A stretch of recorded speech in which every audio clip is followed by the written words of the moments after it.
विभीषण जी भी राम का नाम लेकर के ही लंका में रह रहे हैं और सुरक्षित हैं। विभीषण जी की रक्षा कौन कर रहा है? राम का नाम कर रहा है। विभीषण जी के परिवार की रक्षा कौन कर रहा है? विभीषण जी के परिवार की रक्षा कर रहा है राम का नाम। आज तुम तो हिंदुस्तान में रह रहे हो, पाकिस्तान के हिंदुओं से पूछो उनकी क्या विडंबना हो रही है। पाकिस्तान में जो हिंदू रह रहे हैं उनकी क्या दुर्दशा हो रही है। लेकिन मैं तो एक बात कहता हूं, मैं हृदय से तुम्हें दुआएं देता हूं कि ऐसी प्रतिकूल परिस्थिति में भी तुम धर्मांतर नहीं कर रहे हो, मरने के लिए तैयार हो, लेकिन अपना हिंदू धर्म नहीं छोड़ रहे हो। बोलो, पाकिस्तान में जो भी हिंदू रह रहे हैं, अगर वो हिंदू हैं अभी तो विशेषता है कि नहीं उनकी? जल्दी बोलो। फिर भी वो विषम से विषम परिस्थिति में चैलेंज के साथ रह रहे हैं और मरने के लिए तैयार हैं, लेकिन धर्मांतरण नहीं कर रहे। नहीं तो धर्मांतरण कर सकते थे। यही तो कहती कि भैया छोड़ो हिंदू हिंदू, हम तो तुम्हारे हैं, तुम जैसा कहो वैसा ही हम करेंगे। बोलो भाई, वो चाहते भी हैं वो, लेकिन नहीं, वहां वो हिंदू बन के रह रहे हैं, यातनाएं सह रहे हैं, लेकिन हिंदू बन के रह रहे हैं। विभीषण भी लंका में यातनाएं सह रहा था, लेकिन राम भक्त बन के रह रहा था। उसने राम भक्ति छोड़ी नहीं। मैं इसलिए इस बात को कह रहा हूं, रामचरितमानस ये मार्गदर्शन देने वाला ग्रंथ है, सबसे बड़ा ग्रंथ है। मार्गदर्शन लेना है तो रामायण से लो। अपमान सह रहा है, लेकिन राम भक्ति नहीं छोड़ रहा है। तुलसी की रक्षा भी कर रहा है और हवन हो रहा है, यज्ञ भी कर रहा है। अपने परिक्षेत्र में, सुरक्षित आरक्षित क्षेत्र में क्या कर रहा है? हवन भी कर रहा है, यज्ञ भी कर रहा है। सही बात तो यह है प्यारे कि राम के नाम में बड़ी ताकत है। राम का नाम कोई लेके तो देखे, कितनी बड़ी ताकत है राम के नाम। आज हनुमान जी महाराज क्या लेके गए हैं लंका में? गदा लेके नहीं गए। सबसे प्रसिद्ध हनुमान जी का हथियार है, शस्त्र है गदा। बोलो भाई, हनुमान जी का हथियार कौन है? जल्दी बोलो। गदा है कि नहीं? शंकर जी का हथियार क्या है? त्रिशूल है। बोलो, है त्रिशूल कि नहीं? भगवान शंकर का शस्त्र त्रिशूल है, हनुमान जी का शस्त्र गदा है। लेकिन बोलो भाई, गदा लेकर के गए पहली यात्रा में क्या हनुमान जी? नहीं गए। किसी दूसरे को साथ लेके गए? नहीं गए। लेकिन किसको साथ लेके गए हैं? बोले, बार बार यही कहीं नाय समन कहूं माथा,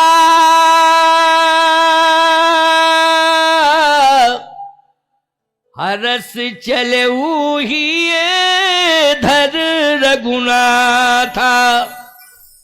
भगवान राम को साथ लेके गए। बोलो, राम जी को लेके गए कि नहीं साथ? अच्छा, और राम का नाम लेके गए। प्रभु मुद्रिका मेल मुख माही,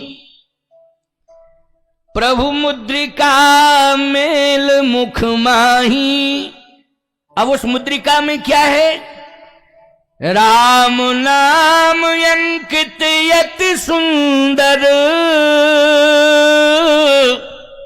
राम नाम अंकित है, इसका मतलब है राम का नाम लेके गए हैं और हृदय में प्रभु राम को धारण करके गए हैं।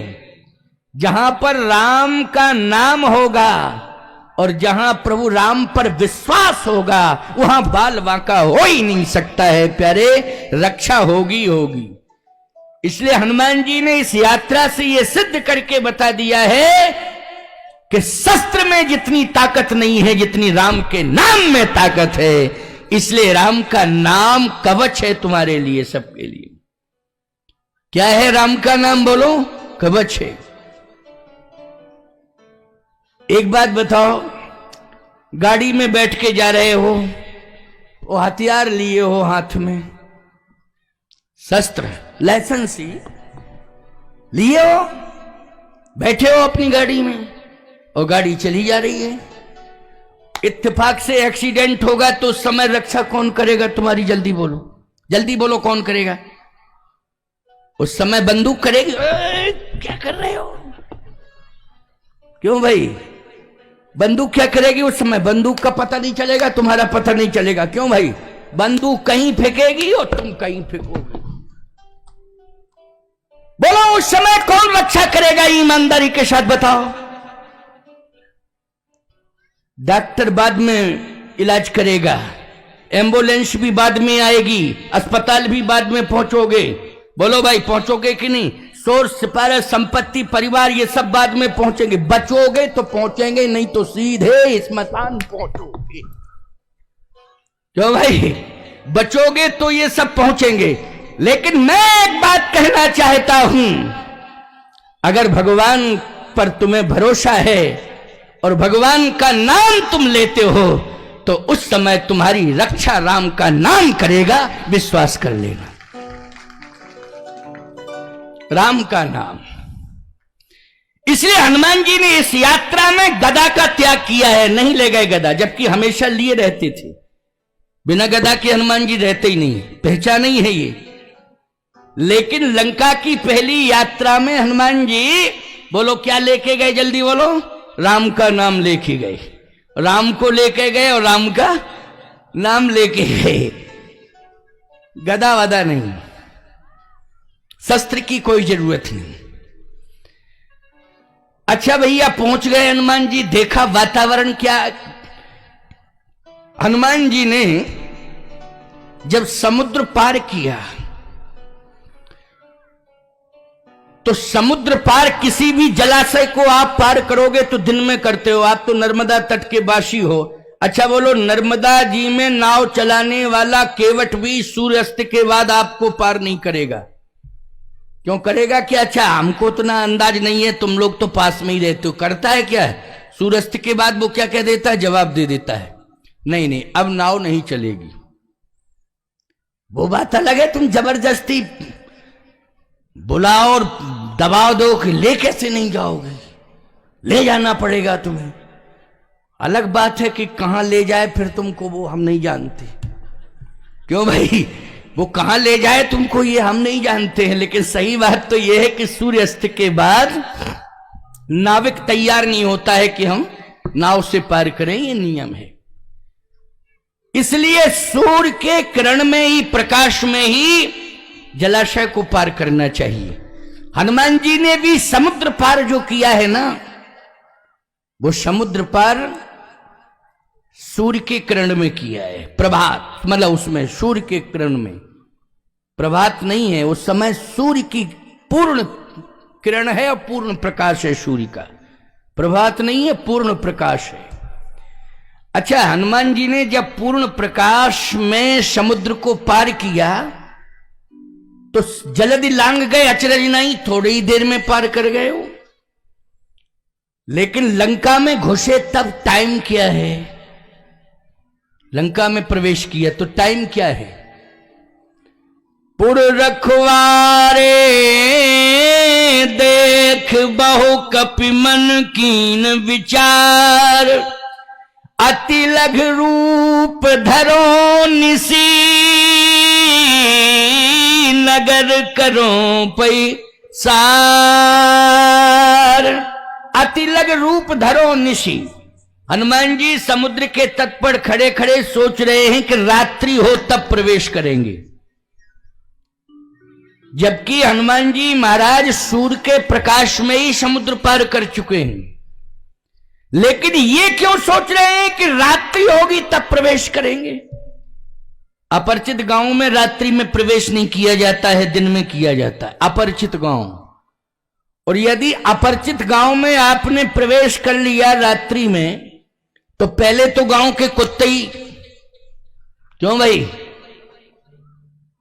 बचना मुश्किल पड़ जाएगा, याद रखना। गांव के कुत्ते ही तुम्हारे ऊपर आक्रमण करना शुरू कर देंगे और फिर जो जगेगा वही कहेगा चोर चोर चोर चोर चोर। मुसीबत खड़ी हो जाएगी। बोलो भाई, मुसीबत खड़ी हो जाएगी, याद रखना। अपरिचित गांव है, आप रात्रि में प्रवेश न करें उसमें। परिचित का गांव है तो अलग बात है भाई, कोई भी देखेगा अरे फलाने बाबूजी हैं, फलाने सिंह हैं, फलाने हैं, कोई देखेगा तो यही कहेगा ना व्यक्ति, है ना। अच्छा, गांव के कुत्ते गांव के व्यक्ति की आवाज जानते हैं, पहचानते हैं वो। अगर रात्रि में कुत्ता भूंक रहा है और गांव का व्यक्ति करे हट, चुप हो जाता है। वो समझ लेता है कि हमारे गांव का है। कुत्ता भी समझ लेता है। समझ गए हो कि नहीं कि ये तो हमारे गांव का है, हमारा व्यक्ति हमारे गांव का है। सावधानी में सुनना, बहुत महत्वपूर्ण बात बता रहा हूं। हनुमान जी ने रात्रि में क्यों प्रवेश किया, कारण क्या है? रात्रि में तो चोर प्रवेश करता है। अच्छा, इसलिए लंकिनी ने कह भी दिया जान सिनाई मरम सठ मोरा, मोरा हार यहां लग चोरा। रात्रि में इसलिए प्रवेश किया, रात्रि में इसलिए प्रवेश किया है क्योंकि लंका में प्रवेश कर रहे हैं हनुमान जी। उनके पास बल की कमी नहीं है, बुद्धि की भी कमी नहीं है, लेकिन रात्रि में इसलिए हनुमान जी प्रवेश कर रहे हैं कि जितने भी दोष होते हैं वो रात्रि में प्रकट हो जाते हैं। बोलो भाई, दोषों की असलियत अगर समझनी हो तो रात्रि में देखो कि क्या गुण है, क्या दोष है। अच्छा, दिन में आदमी अपने दोषों को छिपाता है और गुणों को प्रकट करता है। दिन में क्या करता है, बोलो, यही करता है कि नहीं करता है व्यक्ति? दिन में क्या करता है, अपने दोषों को छिपाता है और अपने गुणों को प्रकट करता है। और एक साधारण सा उदाहरण है, घर से बाहर निकलते हो दिन में तो कपड़े पहन के निकलते हो कि नहीं निकलते हो? अब ऊपर से पहन लिए कपड़े, अंदर क्या खाज खुजली है क्या पता? वो तो तुम्ही को पता है। क्यों भाई? कौन सा चर्म रोग है, कौन सी बीमारी है, कौन सी खाज खुजली है, किसी को कुछ पता नहीं। कपड़े पहन लिए और बढ़िया बढ़िया कपड़े, देखने में सुंदर लग रहे हो, आदमी कहता है इससे अच्छा तो कोई है ही नहीं। लेकिन रात्रि में देखना जाके कितने प्रकार के दोष हैं, सारे दोष पते लग जाते हैं, समझ में आ जाता है दोषों का। एक व्यक्ति हमारी सेवा में रहता था, हम उदाहरण दे रहे हैं, सेवा में रहता था, मेरी गांव में गया मैं एक कार्यक्रम करने, सेवा में रहता था। अब सेवा में वो चला गया शाम को 6 बजे, अब बज गया 8:30 9 बज गया, 9:30, कोई जरूरत पड़ गई। मैंने कहा अमुक सामान रखा था यहाँ, वो सेवा में था, मिल नहीं रहा है, उसने रखा कहाँ, मोबाइल नंबर दो जरा उसका। मोबाइल नंबर दो, मैं बात करूंगा। बोले महाराज जी अब बात मत करना, मोबाइल नंबर तो है उसका, लेकिन इस समय 9:30 पौने 10 बज रहा है, बात मत करना। हमने कहा क्यों, क्या दिक्कत है, दिन भर तो मेरी सेवा में रहता है वो। बोले दिन भर बहुत अच्छा है वो, फिर शाम को बोले सूर अस्त और वो मस्त। ये बिल्कुल यही शब्द थे उसके। अब बोलो भाई, रात्रि में उसके दोष समझ में आ गए कि नहीं आ गए? बोलो भाई, आए समझ में कि नहीं? मैं एक ही बात कहना चाहता हूं, हनुमान जी ने कहा मैं रात्रि में जानबूझ करके लंका में प्रवेश करूंगा, क्योंकि कितने प्रकार के दोष हैं लंका में, वो सारे दोषों को नोट करूंगा मैं, और फिर उन्हीं दोषों के आधार पर डिसीजन लूंगा। यह है बुद्धिमताम वरिष्ठम। समझ गए हो ना, बुद्धिमताम वरिष्ठम। बुद्धिमान व्यक्ति लाठी डंडे की लड़ाई नहीं लड़ता है, दिमाग से लड़ाई लड़ता है, याद रखना। जब कोई विशेष ही परिस्थिति आ जाए तब शस्त्र उठाता है, तब लाठी डंडा शस्त्र का प्रयोग करता है। बुद्धिमत्ता इसी में है कि पहले बुद्धि से काम लो, समझ रहे हो कि नहीं? और जब कोई व्यक्ति बुद्धि की सीमा लांघ करके तुम्हारे ऊपर आक्रमण ही करना चाहता है, तब उस समय शस्त्र या लाठी जो भी बचने का उपाय हो उसका प्रयोग करो। लेकिन प्रथम दृष्टया बोलो किसका प्रयोग करना है, जल्दी बोलो। प्रथम दृष्टया बुद्धि का प्रयोग। इसलिए हनुमान जी को बुद्धिमताम वरिष्ठम कहा जाता है। जय हनुमान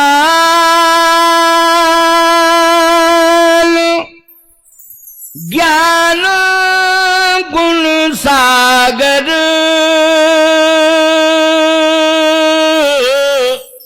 और जय कपीस त्यों लोक उजागर। जय कपीस त्यों लोक उजागर। इसलिए हनुमान जी का चरित्र आपको प्रेरणा देता है कि आपको यदि अपने जीवन में सफलता प्राप्त करनी है और आसुरी प्रवृत्तियों से लड़ना है तो पहले विवेक का परिचय दो, दिमाग से काम लो, बुद्धि से काम लो। हनुमान जी ने बुद्धि से काम लिया। प्यारे, लंका के दोषों को देखूंगा, और रात्रि में जैसे ही प्रवेश किया तो दोष ही दोष दिखाई दे गए। क्यों? कौन से दोष दिखाई दे गए? राक्षस शराब पिए सो रहे थे, शराब पिए सो रहे थे राक्षस। ये सबसे बड़ा दोष है। सुन लो मेरी बात को, ये औषधि नहीं है, ये तुम्हारे विनाश के लिए बहुत बड़ा बम है, आइटम बम मिटाने के लिए बहुत बड़ा बम है। ये शराब क्या है? ये बम है, विस्फोटक बम। आप कहोगे महाराज पेय पदार्थ है, बम थोड़ी है, बम में तो विस्फोटक सामग्री भरी रहती है। इसमें मैं एक बात आपको बता दूं, इसके अंदर जहर ही जहर भरा है, जहर स्लो पॉइजन। पहली बात तो यह है कि आपका धन मिटाता है नशा। शराब का नशा क्या मिटाता है? धन मिटाता है। दूसरा सम्मान मिटाता है। बोलो मिटाता है कि नहीं? सम्मान मिटाता है। और तीसरी बात है कि जिंदगी को मिटा देता है, जिंदगी ही मिट जाती है इससे। बोलो मिट जाती है कि नहीं? जिंदगी ही मिट जाती है। माताओं बहन बेटियों से पूछो कि इन पर क्या बीत रही है, इन पर क्या बीत रही है, इनसे पूछो क्या उम्मीद लेकर के तुम्हारे घर में आई थी कि हम लक्ष्मी बनकर के आज इस घर में खुशियां देंगे, लक्ष्मी बनकर के हम नारायण की भक्ति देंगे, लक्ष्मी बनकर के इस घर में रहेंगे, तो रात्रि के 12 बजे भी इस घर में प्रकाश ही प्रकाश होगा। ये संकल्प लेकर के आई थी, लेकिन तुम्हारे कारण आज दिन में 12 बजे अंधकार दिखाई दे रहा है। घर के अंदर दिन के 12 बजे अंधकार दिखाई दे रहा है। इसलिए सावधान हो जाओ। सबसे पहला ये खतरनाक दोष है तुम्हारे जीवन का कि तुम नशा कर रहे हो, पुरखों की जमीन को बेच रहे हो, सम्मान को बेच रहे हो, और अपने शरीर को नष्ट कर रहे हो। हम तो कह सकते हैं, मानना ना मानना तुम्हारे हाथ में है। आप कहोगे महाराज इतने लोगों में तो बहुत कम लोग हैं इस प्रकार से, किसको सुना रहे? ये सोशल मीडिया से लाखों लोगों को सुना रहा हूं, लाखों लोगों को सुना रहा हूं ये संदेश में। ये मेरा वीडियो वायरल हो जाएगा, लाखों लोग सुनेंगे, सावधानी से सुनना। बोलो लंका मिटी कि नहीं मिटी? जल्दी बोलो। लेकिन बचा कौन? जो दोषों से बचा वही लंका में बचा, बाकी जिनमें दोष था वो सब नष्ट हो गए। बोलो हो गए कि नहीं हो गए? और बचा कौन है लंका में? जल्दी बोलो। जिसमें दोष नहीं थे वो बचा है, दोष वाले तो सब मिट गए। हनुमान जी ने देखा कि शराब पिए सब सो रहे हैं, नशे की हालत में। मदिरा में उन्मत्त हैं, लेकिन जाग कौन रहा है? विभीषण जी के घर के अंदर से, भवन के अंदर से राम राम राम राम राम राम की ध्वनि सुनाई दे रही थी। अच्छा बोलो भाई, राम राम राम राम की आवाज किसी के घर से आ रही हो तो उसको सोना बताओगे कि जागना? वो सोया है कि जागा है?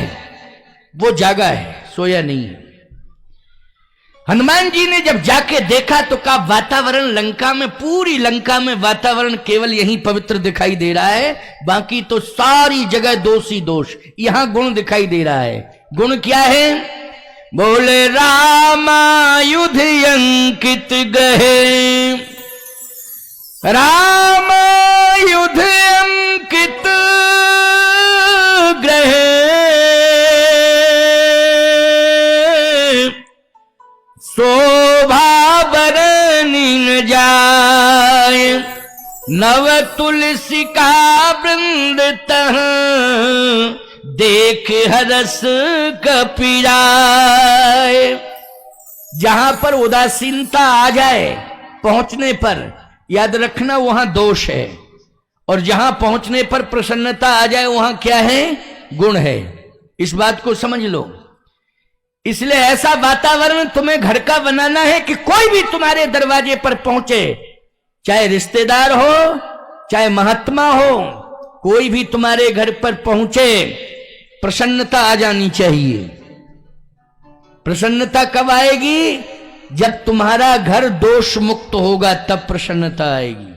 और यदि तुम्हारे घर में दोष होंगे तो याद रखना, निश्चित रूप से पहुंचने वाला व्यक्ति उदास हो जाएगा, उदास हो जाएगा वो।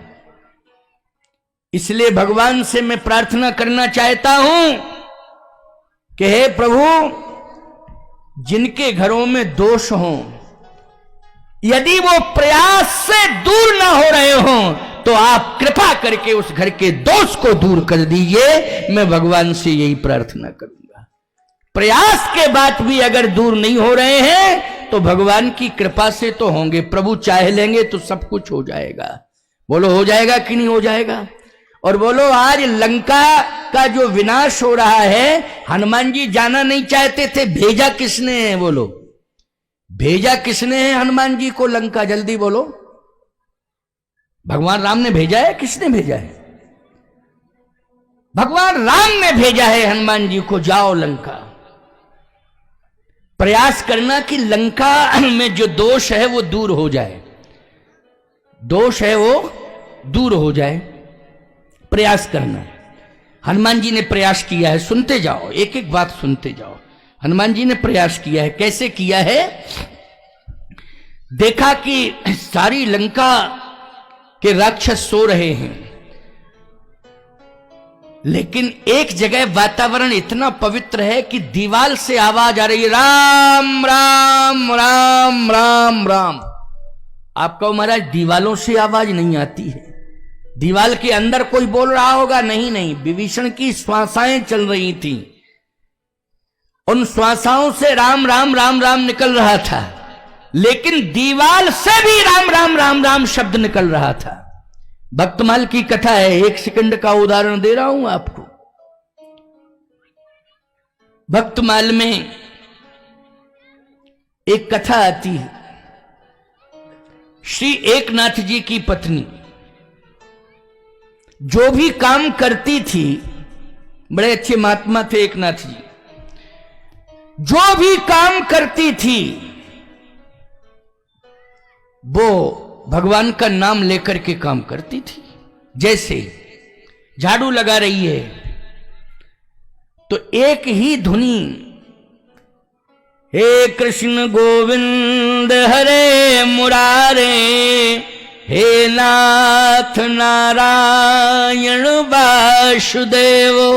झाड़ू लगावे तो यही गुनगुनावे।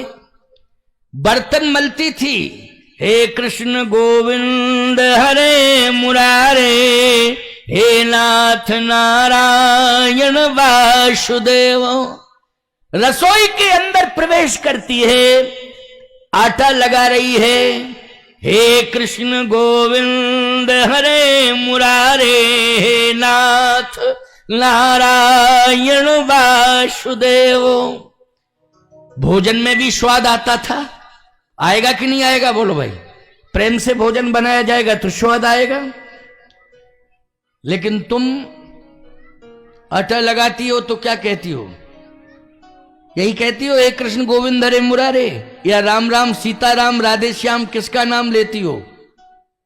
अच्छा, झूठ नहीं बोल रहा हूं मैं, बिल्कुल यथार्थ बोल रहा हूं, सत्य बोल रहा हूं, भक्तमाल की बात बता रहा हूं आपको। जो भी काम करती थी वो भगवान का नाम लेके करती थी। कितनी देवियां बैठी हैं जो भगवान का नाम लेकर के घर का काम करती हैं? हाथ उठा करके जरा बताओ थोड़ा। सही हाथ उठाना, नहीं गड़बड़ हो जाएगा हाथ, याद रखना, ये झूठा मत उठाना हाथ। कुछ हाथ उठ गए, मतलब उठे हैं, इतनी बड़ी भीड़ में उठे हैं 10, 5, 7, 8, 10 ही उठे बस। चलो कम से कम एक प्रमाण तो मिला, प्रमाण मिला, बहुत अच्छी बात है। हमें पता ही नहीं चलता, लेकिन 8-10 देवियों ने हाथ उठाया है। कोई बात नहीं, जो मंत्र में देके जा रहा हूं, राम राम सीताराम राधे श्याम, भगवान का नाम लेकर के घर का काम करना।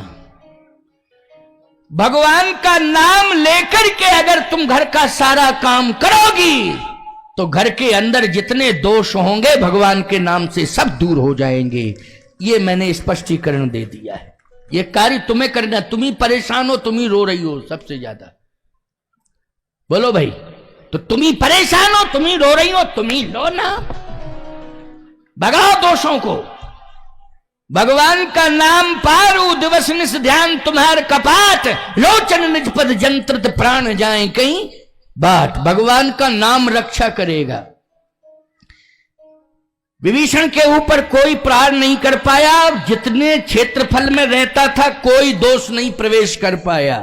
विभीषण के बोलो मकान में जितने क्षेत्रफल में रहता था किसी प्रकार का कोई दोष वहां प्रवेश नहीं कर पाया। सीता जी जिस वृक्ष के नीचे रहती थी, याद रखना, पूरा राम नाम ने पहरेदार बनकर के पहरा दे दिया है, वहां कोई राक्षसी प्रवेश नहीं कर पा रही। सब दूर हैं तो वहीं, लेकिन सब दूर हैं राक्षसियां।